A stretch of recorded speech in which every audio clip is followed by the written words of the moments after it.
Tonight on NewsWatch, persecution against Christians, how radical ideology is posing a threat to believers around the world. Plus, a new terror threat in the sky, the warning that could put flyers on high alert. And CBN News sits down with the woman who went undercover to bust Planned Parenthood. All this and more tonight on NewsWatch.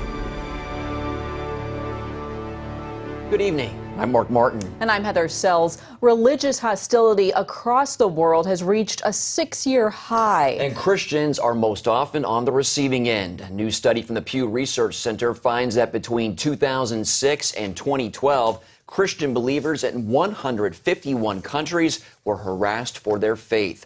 Muslims were the second largest persecuted religious group. Pew reports they saw hostility in 135 countries.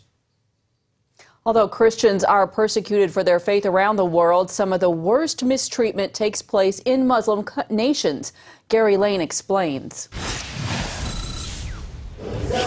More people around the world embrace Christianity than any other religion, and Christians are the most persecuted. They face beatings, imprisonment, and even death.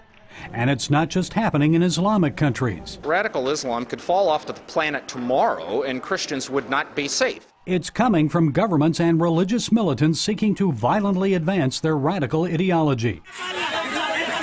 For example, last month in the Buddhist nation of Sri Lanka, a mob led by radical Buddhist monks attacked 2 Christian prayer centers, smashing windows and destroying Bibles. North Korea is the worst offender. For the past 12 years, it has topped the annual watch list of persecuting countries. Overall, it's Muslim countries where Christians face the greatest risk. In 36 of the top 50 countries on our world watch list, Islamic extremism is the main driver of persecution. It's very dangerous to be a Christian in a country where Islamic extremism is prevalent. CBN News contributor and author Raymond Ibrahim calls Muslim persecution of Christians, quote, the great elephant in the room that few wish to address. Our George Thomas spoke with him earlier. And CBN News contributor Raymond Ibrahim joins us now. He's the author of Crucified Again, Exposing Islam's New War on Christians. He calls Muslim persecution of Christians the great elephant in the room that few wish to address. Great to have you back on the show. Listen, 82% of the persecution of Christians in the world today is being committed by Muslims. What does that tell you? It tells me a lot of things. It tells me, first and foremost, as you said, the great elephant in the room. Yeah. Organizations are willing to talk about the persecution of Christians, but they don't want to connect the dots, which you just did. 82% are happening. And when you think about it, it's not just the Muslim world. It is the countries that are our allies, Saudi Arabia. It is countries that are rich, Kuwait. It is countries that are poor, Somalia. It is countries that have Islamic regimes, Iran. It is countries that are considered moderate, Malaysia. It's happening in all these countries. And so you have to say, what is the common denominator in these different countries of different races, nationalities, and cultures? It's Islam. What is the difference, Raymond, between the persecution that happens in these Muslim countries and that you listed and non-Muslim countries like, for example, North Korea and China? First of all, persecution is persecution. So they're all suffering and they all require help and prayer. But there's a light under the tunnel for North Kuwait and for all these communist nations, because 82% is Islam, the other 18 or so are communist nations. And the light under the tunnel is the fact that, let's say USSR was Soviet, it was persecuting Christians. Sure. You got rid of the regime, that just changed overnight, now it's a Christian nation again. And so you get rid of the North Korean dictator who has a cult of personality, it could overnight end the persecution. You go to the Islamic world, this is not the case. In fact, you get rid of the leaders, it gets worse. The U.S., unfortunately, 4 of the countries that the United States has gone in to liberate and bring democracy to are today considered extreme persecutors of Christians, even though they weren't before the U.S. interfered. And this is Afghanistan, Iraq, Libya, and ongoing Syria. All these countries are now severe persecution, and these are the countries that we are bringing help and democracy and freedom to.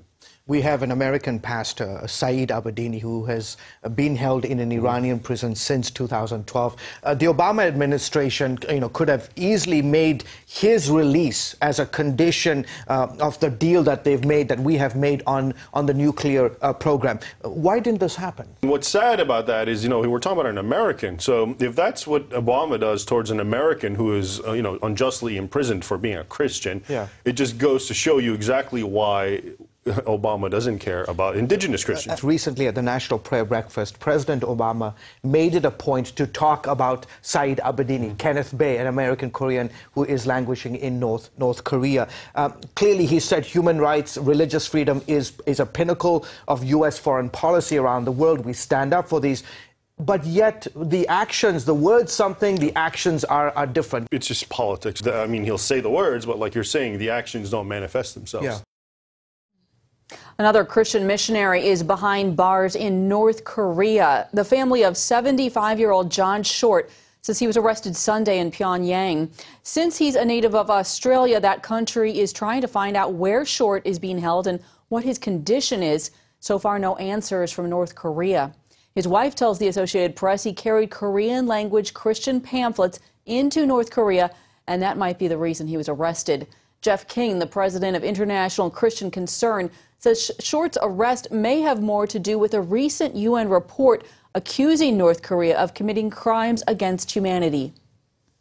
The man who headed up the commission for the UN was an Australian. He's an Australian judge. So we think the angle is that this is punishment and it's a bargaining chip. That's conjecture, but it certainly looks interesting, and it looks like an overbearing response to, a small offense. To hear more, King, log on to Gary Lane's blog, The Global Lane, at cbnnews.com. The fragile truce in Ukraine, brokered just yesterday, was shattered today as protesters advanced on police lines in the capital of Kiev. Government forces fired on them, killing at least 70 people and wounding hundreds of others. CBN's Dale Hurd has the story. In Kiev, it was the deadliest day so far, with shocking scenes of protesters being cut down by gunfire. Trying to protect themselves with shields, teams of protesters carried away bodies on sheets of plastic or planks of wood. An hours-old truce ended in a barrage of Molotov cocktails and gunfire. At daybreak, protesters began an assault on police lines, with government forces answering with stun grenades and live ammunition. This is what they mean by truce. We don't trust them. Protesters took dozens of riot police hostage. A hotel lobby became a hospital and a morgue for the wounded and the dead. It's horrible, and it's incredible. It's hard to understand how in the 21st century people could be just shooted directly, and someone told them to shoot people. Anti-government protesters have occupied the square for months, angry that the president has turned Ukraine away from the European Union and toward a strategic embrace of Russia. Today, protest leader Vitaly Klitschko, a former boxing champ, issued an urgent appeal for peace and demanded that President Yanukovych schedule early elections. European ministers are trying to negotiate a resolution. The U.S. ambassador warned of more sanctions if violence continues. Back in Independence Square, thousands remain and many more are arriving. And that could mean there will be even more violence and more death. Dale Hurd, CBN News. In Thailand, aggressive police actions against peaceful protesters are unconstitutional. That according to a Thai court. It ruled the government's emergency decree orders violate the protesters' civil rights. Violent clashes between demonstrators and police outside the nation's parliament and government buildings in Bangkok left 5 people dead and dozens injured. The civil court ruling means the Shinawatra government cannot take action against the protesters. The demonstrators want the prime minister to step down. Instead, she scheduled a snap election designed to give her voter approval. The court decision on its legality is yet to be determined. Secretary of State John Kerry continues to push for an agreement on a framework for an Israeli-Palestinian peace deal. The State Department says he's holding a second day of talks with Palestinian President Mahmoud Abbas in Paris.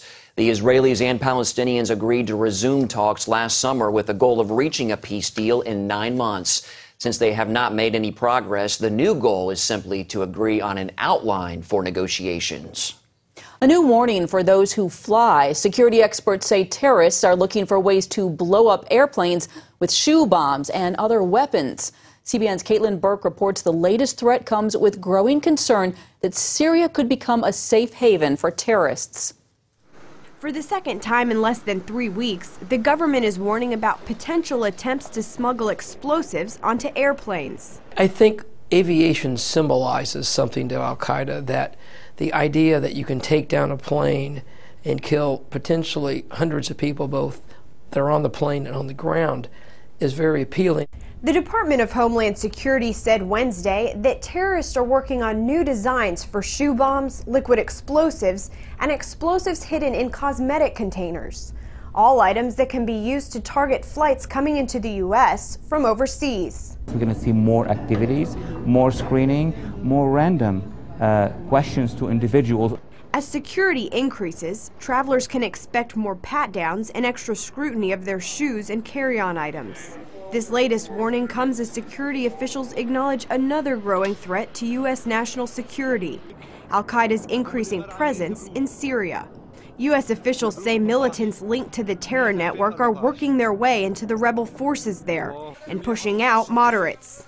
Syria, or parts of it, could potentially become a safe haven for new terrorist bases, training grounds for plots against the U.S. National Intelligence Director James Clapper told Congress last month that there are an estimated 26,000 Islamic extremists in Syria, and about 7,000 of them are foreigners. The White House says it's examining its options in Syria, including drone strikes on rebel factions who might later try to attack the U.S. But critics say the terrorists wouldn't be so strong if President Obama had responded sooner and more forcefully to the Syrian crisis. In the Middle East, this situation was predicted and predictable, and the stakes here, frankly, are incredibly high. Caitlin Burke, CBN News. A plan to track every automobile license plate in the country is dropped for now. The Department of Homeland Security was going to hire a private company to build a massive database. Now, they wanted to use new technology to help hunt down illegal immigrants. Privacy advocates argued it could be used to track anyone. Now the DHS secretary wants to further review the idea. Civil liberties groups are still concerned it might be revised and restarted later on. C-sections can save a baby's life in some cases, but what about the health of the mother? Coming up, the latest guidelines and what the doctor has ordered. Obamacare has forced another hospital out of business. It's the fourth hospital in Georgia to close its doors as a result of the health care law. The Daily Caller reports these hospitals were hurt because Obamacare slashed money for emergency services. The federal government used to help cover hospital costs for uninsured people, but those payments were dropped to force states to sign on for new Medicaid funding under Obamacare. Cesarean births, or C-sections, account for about a third of all deliveries in the U.S. Now, some of the nation's top doctors say that is too many. A cesarean section is often performed to help a baby at risk. But in the last 15 years, the number has climbed to more than 60%. Now, doctors at two major medical societies are looking to reduce that rate. They say that while the surgeries may help newborns, they sharply increase the risk of complications for the mother. My incisions did not heal. I wasn't able to breastfeed due to this. I also had a little bit of postpartum depression. I think it was increased because of this. The death rate for mothers who undergo a C-section is 3 times higher than those who give birth naturally. And many C-sections aren't necessary. But doctors opt for the surgery, hoping to head off birthing complications. We live in the reality of litigation, and so I think sometimes obstetricians are leaning towards, if I do the C-section, you know, this is done and I'm okay. The World Health Organization says C-sections are only needed in about 10 to 15% of deliveries. Doctors from the American College of Obstetricians and Gynecologists and the Society for Maternal Fetal Medicine are urging both women and doctors to have more patience during labor. They say it's especially important for first-time moms to let nature take its course.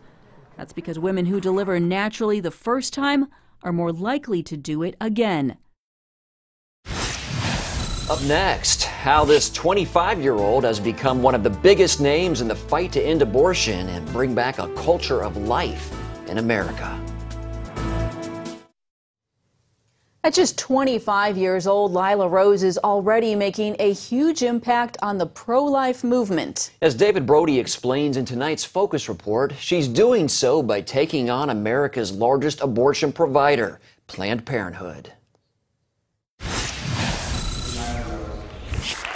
Lila Rose may not look like a brawler, but that doesn't stop her from taking the fight to the abortion industry. To pay for drugs that are killing human life, indirectly, directly, however you want to say it, that are going to kill human life. She doesn't back down. If I could insist, as long as they are legal in our nation, abortions would be done in the public square. In her battle to save the culture of life. We're objectifying, we're dehumanizing human beings, and that is never right, and we have to stand up against that and expose it.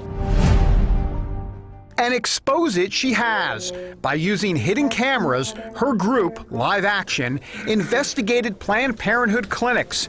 In one incident, Rose posed as a 13-year-old, saying that she was having sexual relations with a 31-year-old. That's considered child abuse and should be reported to local authorities. Live Action's cameras captured a worker saying this instead. I didn't hear the age. I don't want to know the age. Her investigations have led to firings, political investigations, and media attention. She's been named one of the most influential women in Washington under 35. Critics, however, claim the undercover videos are edited in a misleading way, although Live Action provides all original footage to media outlets. You know those liberal groups, they can't stand you. You know that. You realize that, right? I love them all. As one of 8 homeschooled children, Lila found her calling at a young age. I came across a book at about 9 years old in my parents' house, bottom shelf, called A Handbook on Abortion. It looked like a history book of some sort. Was interested, opened it up, it fell to the center. And what I'm looking at is the image of a child. In the first trimester, maybe 10 weeks old, newly forming arms and legs, a newly forming little face, who had been the victim of a first trimester suction abortion. That image put her on a pro-life mission. She started Live Action in high school and then took her cause to UCLA. Many people in our country, especially on our college campuses, don't know the huge tragedy that's taking place. Her activism increased and the undercover investigations began. Now, Rose's organization employs 10 full-time staff members, and they're growing. Lila Rose and her Live Action team are known for those undercover videos exposing Planned Parenthood. But her real heart is to change the hearts and minds of young people. And so that's why she comes to places like this, in Minneapolis, in the suburbs, in a snowstorm, all to affect the next generation. I challenge them, look, your life is a gift. Your life has a purpose. There's no greater cause than the cause for life in our country. Inside these events, she sees this, hundreds of young, dedicated teenagers. There's definitely passion. Like everyone I talk to, everyone who supports the cause is just super into it. There's no one that's just like mediocre about it. Everyone's just super passionate and wants it to change. And statistics back that up.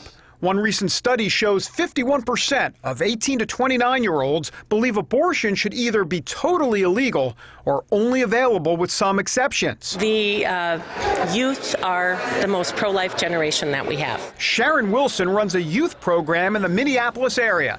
She says technological advances like 3D ultrasounds that can even show the babies' faces make a big difference for them. There's a whole biological aspect of it that these kids get, that the culture of death can't push on to them because they know better.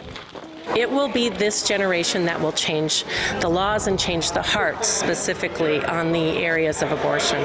It's their generation that has been lost. A key market for us as young people. I mean, we need to reach my generation and future generations. It's why she works to teach them the importance of life. God created us with a purpose. Before he formed us in the womb, he had a plan for us. And Rose acknowledges that the fight she's fighting is both seen and unseen. In all of this, there's something even deeper going on than what we can even see in front of us. There's a spiritual battle, an epic battle happening in our midst. If we become activists and go out there, even if it's the best cause, even if we're fighting for justice and righteousness and good things, but it's not being completely infused and prayer is infusing it with the Spirit of God, with the love of God, then we are nothing. Lila Rose just wants to make her life count for something and knows all of this begins and ends with Jesus, who she calls her first friend. Life is short, and my life could be very short. We don't know how long our lives will be. Life is, but a breath. Tomorrow we may not have it. So use today for love, for loving God, and for sharing his love and his salvific plan, his plan and purpose for each person, sharing that with everybody that we meet. David Brody, CBN News. Up next, it's more precious than gold, and people are finding it at the Olympics.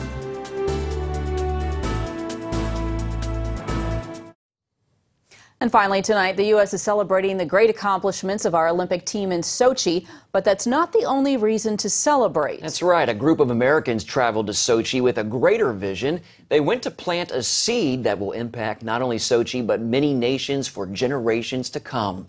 Engage Sochi is an initiative that gathered Christians from all over the U.S. to go there to share the gospel. But it doesn't end there.